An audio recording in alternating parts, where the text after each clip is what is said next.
नमस्कार मंडळी, स्वागत आहे तुमचं माझं यूट्यूबचं चॅनल #क्रिएशन यामध्ये. चला तर मग आता उन्हाळ्याचं सीझन आहे तर आपण कैरीचं पण करूया. तर त्यासाठी सगळ्यात आधी मी कैरी घेतलेली स्वच्छ धुवून आणि ती कुकरला लावून त्याचे 3 ते 4 शिट्ट्या आपण काढून घेणार आहोत आता ह्या कैरीच्या. आणि त्यानंतर ती कैरी चांगली शिजली 3-4 शिट्ट्या झाल्यानंतर की आपण त्याला बघा आता मी कुकरमधून काढून घेतलेलं आहे. त्याचं साल बघा किती इझिली रिमूव्ह झालेलं आहे. त्यानंतर आपण त्याच्यामधला आता जो गर आहे तो सगळा गर काढून घेणार आहोत. तर बघा आता मी पूर्ण गर काढून घेते. चमच्याने थोडंसं खरडून गर काढायचं आहे आणि सगळा गर आता आपण एकाच बाउलमध्ये काढून घेऊया, छोट्याशा वाटीमध्ये सगळा गर. तर बघा आता मी पूर्ण गर हळूहळू काढून घेते. तोपर्यंत तुम्ही जर माझ्या चॅनलवरती नवीन असाल तर माझ्या चॅनलला सबस्क्राईब करा, व्हिडिओजला लाईक करा, शेअर करा आणि कमेंटही करा. आणि प्लीज सबस्क्राईब करा, तुम्ही सबस्क्राईब करतच नाही आज चॅनलला. तर बघा आता मी पूर्ण काढून घेतलेलं आहे, काढून घेते गर त्याचा हळूहळू.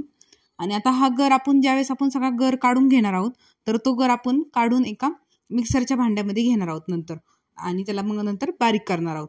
तर बघा आता गर काढून घ्यायचा. एका कैरीचं भरपूर सगळा गर होतो, त्यामुळे खूप जास्त कैऱ्या पण उकडू नका, जेणेकरून ते शिल्लक राहून वेस्टेज होईल त्याचं. तर बघा आता गर काढून घ्यायचं आहे. एका कैरीमध्ये 7 ते 8 ग्लास कैरीचं पण आरामशीर होऊन जातं, कारण कैरी आंबट असेल तर मग गुळ पण जास्त टाकतो ना आपण त्यासाठी. तर आता बघा मी पाऊण वाटी कैरीचा गर घेतलेला आहे, त्यासाठी 1 वाटी मी गुळ घेतलेला आहे. गुळाऐवजी तुम्ही साखर पण टाकू शकता, पण गुळ कसं जरा हेल्दी ऑप्शन होतो म्हणून मग मी गुळ घेतलेला आहे.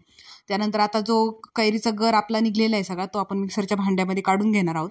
त्यानंतर त्याच्यामध्ये जो आपला गुळ आहे तो गुळ टाकून घेणार आहोत आणि मिक्सरला त्याला चांगलं एकजीव करून घेणार आहोत. तर बघा आता पूर्ण माझं मी काढून घेतलेलं आहे गर आणि ते गुळ एकत्र, आणि आता तो मिक्सरला फिरवणार आहे. पण त्याआधी त्याच्यामध्ये थोडंसं चवीपुरतं मीठ टाकणार आहोत. एकदम किंचित टाकायचं, खूप जास्त नाही टाकायचं. आता बघा मीठ टाकलेलं आहे चवीपुरतं त्याच्यामध्ये, आणि त्याला परत आता आपण चांगलं मिक्सरला बारीक करून घेणार आहोत. बघा आता मिक्सरला बारीक करून झालेलं आहे एकदम, आणि बघा किती छान असा कलर आलेला आहे त्याला. त्यानंतर आपण ते सगळं एका वाटीमध्ये काढून घेतलेले. बघा एकदम असं लिक्विड होऊन जातं, जास्त घट्ट नाही होत, कारण आपण कैरी चांगली शिजवून घेतलेली. बघा आता पूर्ण काढून घेतलेलं आहे. आता आपण त्याचं पन्ह करूया. तर त्यासाठी मी ग्लासमध्ये आता सगळ्यात पहिले 2 चमचे तो जो आपला गर आहे तो टाकून घेणार आहे. आणि आता हा गर आपण कितीही दिवस आपण फ्रीजमध्ये स्टोअर करून ठेवू शकतो. ज्या वेळेस आपल्याला वाटेल की कैरीचं पन्ह करायचं आहे तर इतका कुटाणा करण्याची गरज नाही पडत. फक्त ते गर घ्यायचा, त्याच्यामध्ये थंड असं पाणी टाकायचं आणि आपलं पन्ह तयार होऊन जातं काढलेलं. आता बघा मी पूर्ण तो जो कैरीचा आणि गुळाचा गर होता तो टाकून घेतलेला आहे मिश्रण. त्यानंतर त्याच्यामध्ये थोडासा चाट मसाला टाकणार आहे, आणि चाट मसाला टाकल्याच्या नंतर आपण त्याच्यामध्ये एकदम थंड पाणी टाकायचं आहे, जेणेकरून आपलं बर्फ टाकण्याची गरज नाही पडत. बर्फ टाकल्यावरती आपलं पन्ह आहे ते जास्त पातळ होऊन जाईल त्यासाठी.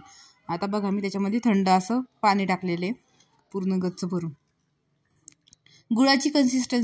गुळाचं प्रमाण तुम्ही कमी जास्त करू शकता.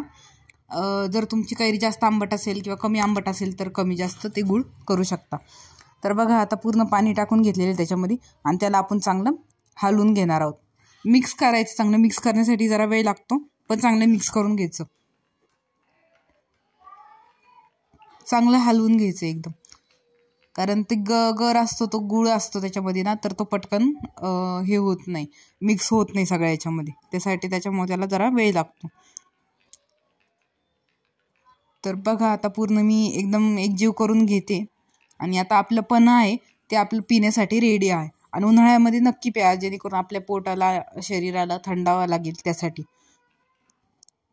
आणि एकदम सोपी पद्धत आहे, तर तुम्ही नक्की ट्राय करा आणि मला कमेंटमध्ये सांगा की तुम्हाला माझं कैरीचं पन्ह कसं वाटलं ते.